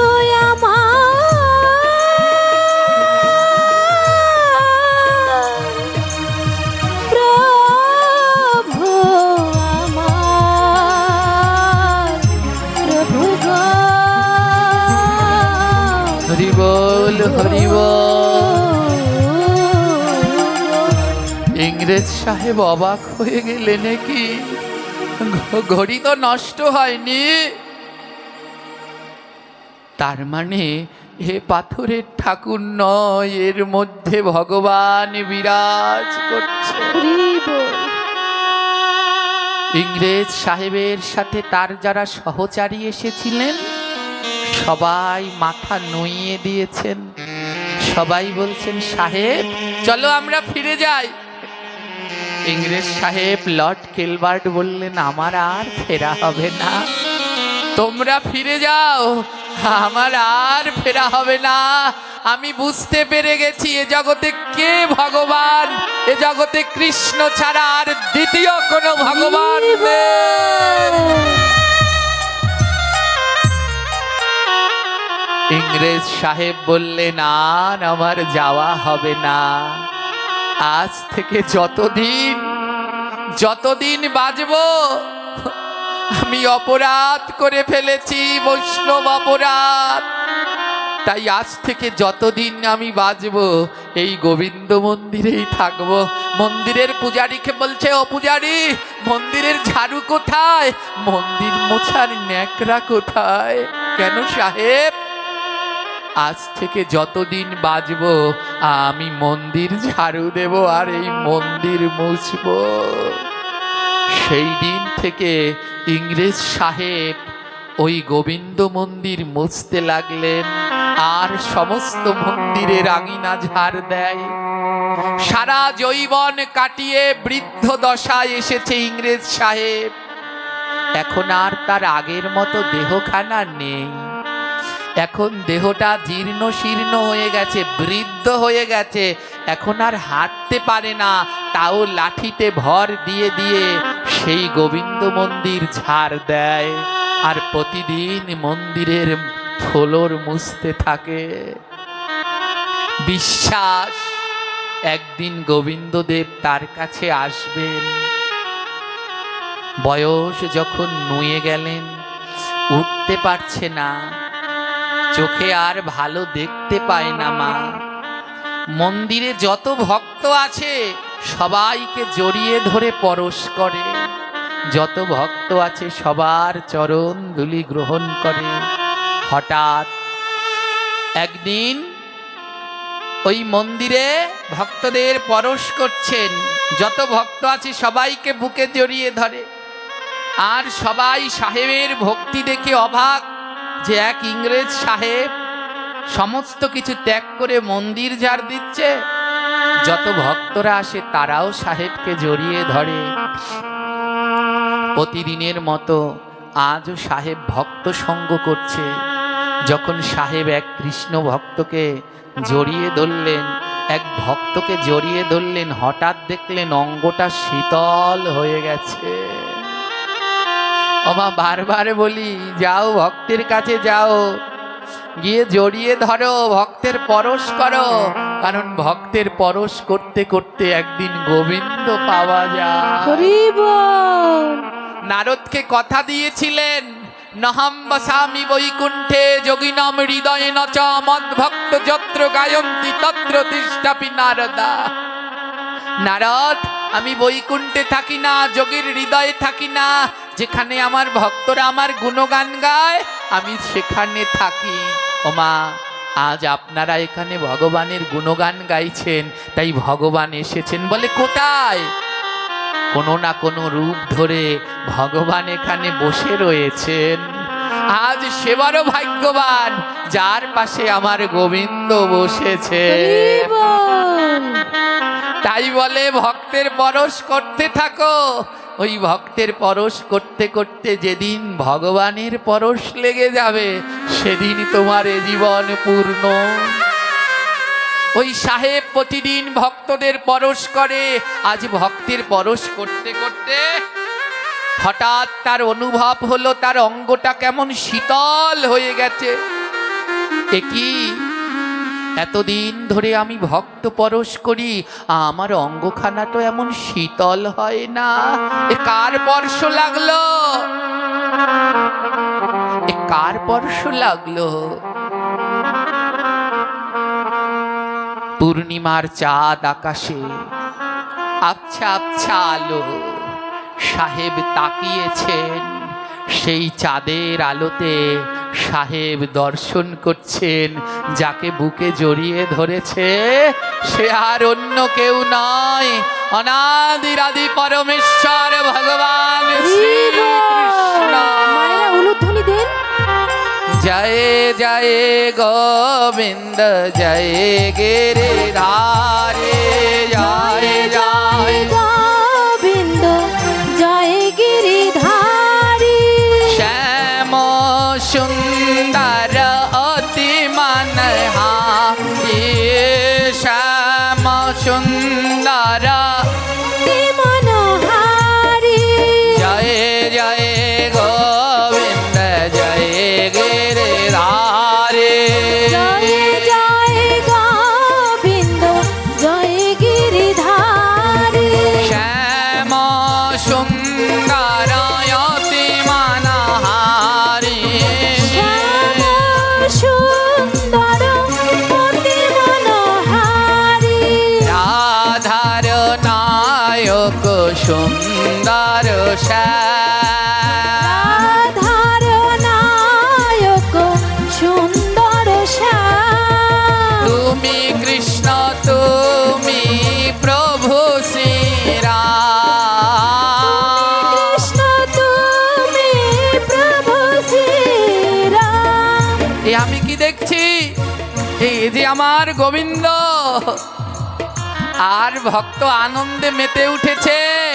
তোরা দেখে যা দেখে যা দেখে যা দেখে যা, দেখে যা দেখে যা দেখে যা দেখে যা। আমার প্রাণে গোবিন্দ এসেছে, দেখে যা দেখে যা, প্রাণ গোবিন্দ এসেছে, দেখে যা দেখে যা। আহা দেখে যা দেখে যা দেখে যা দেখে যা, দেখে যা দেখে যা দেখে যা দেখে যা। আমার প্রাণে গোবিন্দ এসেছে, দেখে যা দেখে যা। গোবিন্দ এসেছে, দেখে যা দেখে যা। মাথায় চূড়া ও তার মাথায় চূড়া, গলায় দোলে বই জয়ন্তী হার, মাথায় চূড়া গলায় দোলে বই জয়ন্তী হার। ও তার মাথায় চূড়া, গলায় দোলে বই জয়ন্তী হার, মাথায় চূড়া গলায় দোলে বই জয়ন্তী হার। এই তো এসেছে আমার প্রাণের সুন্দর, তো এসেছে আমার প্রাণের সুন্দর। সাহেব দেখলেন সাক্ষাৎ গোবিন্দ। ভগবান বলল, সাহেব চাও, আজ তোমার যা ইচ্ছা তুমি আমার কাছে চাও। সাহেব বললেন, প্রভু আমার মতো মহাপাপী পাষণ্ডী তাকে তুমি দর্শন দিয়েছ, এর থেকে আমি আর কি চাই। ওমা এসেছিলেন মন্দির ভাঙার জন্যে, আর পড়ে গেলেন গোবিন্দের প্রেমে। হরি বল। ভগবান বললেন, চাও, তুমি যা চাইবে। সাহেব বললেন, আমার আর কিছু চাই না। ও প্রভু তোমার দর্শন পেয়েছি, এর থেকে আর কিছু চাই না। ভগবান বললেন, না, তাও তুমি আমার কাছে কিছু চাও। তখন সাহেব বললেন, প্রভু যদি দিতেই হয় তাহলে আমাকে কথা দাও, যেই ঘড়িটা আমি তোমার হাতে দিয়েছিলাম, যতদিন এই চন্দ্র সূর্য থাকবে আমার ঘড়িখানা তুমি পরবে। ও প্রভু কেন ওই ঘড়িখানা পরবে জানো? কারণ আমার মতো অনেক নাস্তিক আছে যারা বিশ্বাস করে না ওই বিগ্রহকে, ওই বিগ্রহের মধ্যে তুমি থাকো। তাই আমার ঘড়িখানা তুমি হাতে ভরে থাকবে, যেন সবাই বুঝতে পারে ভগবান শুধু পাথরের বিগ্রহ নয়, ভগবানের ওই পাথরের বিগ্রহের মধ্যে সাক্ষাৎ গোবিন্দ বাস। জয় গৌর হরি বল। মায়েরা উলুধ্বনি দিন। কথা দাও ভগবান, কথা দাও, আমার দেয়া এই ঘড়িখানা পড়বে। ভগবান বলল, কথা দিলাম ভক্ত, আজ থেকে তোমার দেয়া ঘড়িখানা আমি প্রতিদিন পরব। ওমা সেই দিন থেকে আজও সেই গোবিন্দদেবকে প্রতিদিন সেই ঘড়িখানা পরানো হয়। বড় আশ্চর্যের কি জানেন, বড় আচার্যের এই মন্দিরে সন্ধ্যা আরতির পরে ভগবানের শয়নের সময় ভগবানের সমস্ত অঙ্গ গায়ের শৃঙ্গারগুলো খুলে ভক্তদের দর্শন করায়। যখন ভক্তদের দর্শন করায় তখন দেখা যায় ওই ঘড়িটা যেই হাত থেকে খুলে ফেলে আর চলে না। আবার সকালবেলায় মঙ্গল আরতির পরে যখন ঘড়িটা ভগবানের হাতে পরিয়ে দেয় আবার ঘড়িটা চলতে থাকে। আজও সেই 200-300 বছরের পুরানো ঘড়ি আমার গোবিন্দের হাতে চলছে। কে বলেছে আমার ভগবান নেই? এ জগতে ভগবান সবার কাছে ধরা দেয় না, যে নয়ন ধারা দিয়ে ডাকতে পারে আজও গোবিন্দ তার কাছে ধরা দেয়।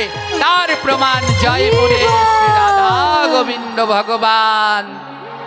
ওমা, এখন তো মোবাইলের যুগ, এখনই মোবাইল লিখে সার্চ দিন, দেখবেন চলে আসবে রাধা গোবিন্দের সেই বিগ্রহ, আর দেখতে পাবেন তার হাতে এখনো সেই ঘড়ি রয়েছে। আর পাঠের শেষে আপনারা এখানে এসে সাক্ষাৎ দর্শন করতে পারবেন।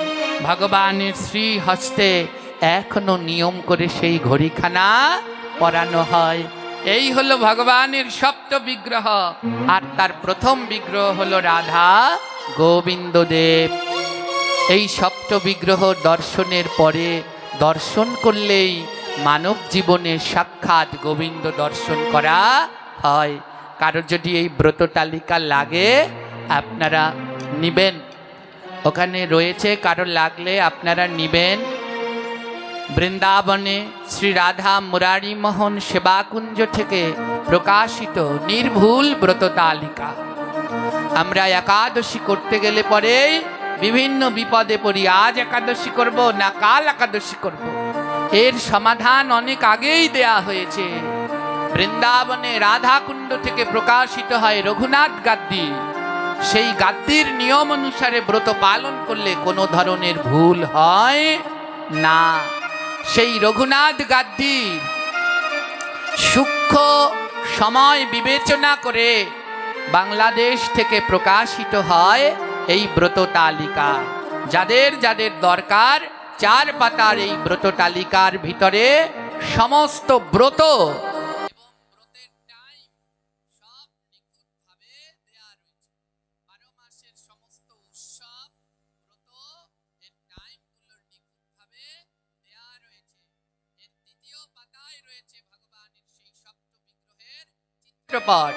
প্রত্যেকটি পাতার মধ্যে দেয়া রয়েছে একাদশী এবং ব্রতের পারণ মন্ত্র।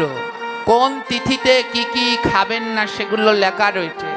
সকালবেলা ঘুম থেকে উঠে কি কি করবেন না, অনেকেই আমরা এগুলো জানি না। দামোদর মাসে ভগবানের কোন বিগ্রহের পুজো করতে হয় জানেন? দামোদর মাসে রাধা গোবিন্দের নয়, দামোদর মাসে ভগবানের ইষ্টদেব হলো রাধা দামোদর। তাই দামোদর মাসে রাধা দামোদরের সেবা করতে হয়। এই রাধা দামোদরকে দীপদান করতে হয়, কিন্তু আমরা দীপদান সম্বন্ধে জানি না, দীপদানের মন্ত্র জানি না। এই ব্রত তালিকার মধ্যে মন্ত্র দেয়া আছে। দামোদর মাসে 3টি মন্ত্র বলে ভগবানকে দীপদান করবেন। দামোদরায় নভোষি তুলায়ম ললয় স্বাহা প্রদীপন্তে প্রজস্বামি নাম হনন্তায় বেধসে দামোদরায় বিশ্বায় বিশ্বরূপধরায় চ নমস্কৃতা প্রদাসম্মি ভূমোদীপম হরিপ্রিয়ম। দামোদর মাসে আকাশ প্রদীপ দান করতে হয়, পিতৃপুরুষদের উদ্দেশ্যে দীপদান করতে হয়। পিতৃপুরুষদের দীপদান করলে তারা সমস্ত পাপ থেকে মুক্তি লাভ করে ভগবানের ধামে যায়। পিতৃপুরুষদের দীপদান করবার সবাই বলতে হয় নাম পিতৃভ্য প্রেতেভ্য নাম ধর্মায় বিষ্ণাবে নাম জামায় রুদ্রায় কান্তার তপায় নমঃ। দামোদর মাসে প্রাতঃস্নানের মন্ত্র, অর্ঘ্যদানের মন্ত্র। দামোদর মাসে কোন দিন ভগবানকে কোন পুষ্প নিবেদন করতে হয়। এছাড়াও এই ব্রত তালিকার মধ্যে ভগবানকে কিভাবে শৃঙ্গার করাবেন সব রয়েছে। আমার টাকা থাকলে ঠাকুর কিনে আনা যায়, কিন্তু পুজো করা বড় কঠিন। অনেকের বাড়িতে বিগ্রহ আছে, কিন্তু সবার বিগ্রহ সেবা করা উচিত নয়। শুদ্ধ সাত্বিক সদাচারী হওয়ার পরেই তারপরে বিগ্রহ সেবা করতে হয়।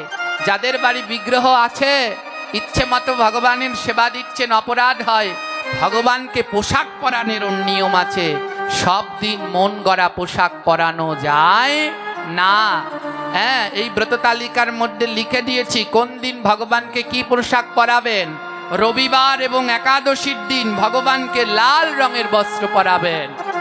পূর্ণিমা এবং সোমবার দিন ভগবানকে সাদা রঙের বস্ত্র পরাবেন। মঙ্গলবার দিন গোলাপি রঙের বস্ত্র পরাবেন। বৃহস্পতিবার পীত এবং বাসন্তী রঙের বস্ত্র পরাবেন এবং শুক্রবার বিচিত্র রঙের বস্ত্র পরাবেন। বাকি দিনগুলোতে আপনাদের মনের মতো পোশাক পরাতে পারেন। কোন তিথিতে কি খাবেন না, কোন দিনে কি কি চয়ন করতে নেই, যেমন রোববার দিন তুলসী পত্র চয়ন করলে কৃষ্ণ ভক্তি নষ্ট হয়। সোমবার দিন বেলপত্র চয়ন করলে নরকে বাস হয়। মঙ্গলবার দিন বাঁশ কাটলে বংশ ধ্বংস হয়। বুধবার দিন দুর্বা তুললে আয়ু কমে যায়। বৃহস্পতিবার দিন কলা পাতা কলা গাছ কাটলে লক্ষ্মী রুষ্ট হয়ে চলে যায়। আর শনিবার দিন পঞ্চপল্লব এগুলো তুললে পরে কলঙ্ক হয়। হ্যাঁ, এইগুলো সব এর মধ্যে রয়েছে। তুলসীপত্র চয়ন মন্ত্র, বিল্লপত্র চয়ন মন্ত্র, দুর্বা চয়ন মন্ত্র আমরা জানি না, এর মধ্যে রয়েছে। ভগবানের প্রিয় পার্ষদ 64 মহন্ত। ভগবানের প্রিয় পার্ষদ কত? এই 64 মহন্ত। একটি দুর্লভ চিত্র এখানে রয়েছে। আমার 64 মহন্ত কারা জানেন? রাধারানীর কয়জন সখী আছে? 8 জন সখী। ললিতা, বিশাখা, চিত্রা, চম্পকলতা, রঙ্গদেবী, সুদেবী, তুঙ্গবিদ্যা, ইন্দ্ররেখা। এই 8 জন সখীর এক একজন সখীর আবার 8টা করে সখী। তাহলে ললিতার 8টা সখী, বিশাখার 8টা সখী, তা 8 জন সখীর 8টা সখী হলে মোট কয়টা সখী হয়? 8টা। সেই 8 64 জন সখী কলিযুগে অবতীর্ণ হলেন, নাম হলেন 64 মহন্ত। সব এর মধ্যে রয়েছে। জয় নিতাই। আদ্যকার হরিকথা আমরা এখানে বিশ্রাম দিতে চলেছি। সবার জন্য প্রসাদের ব্যবস্থা আছে।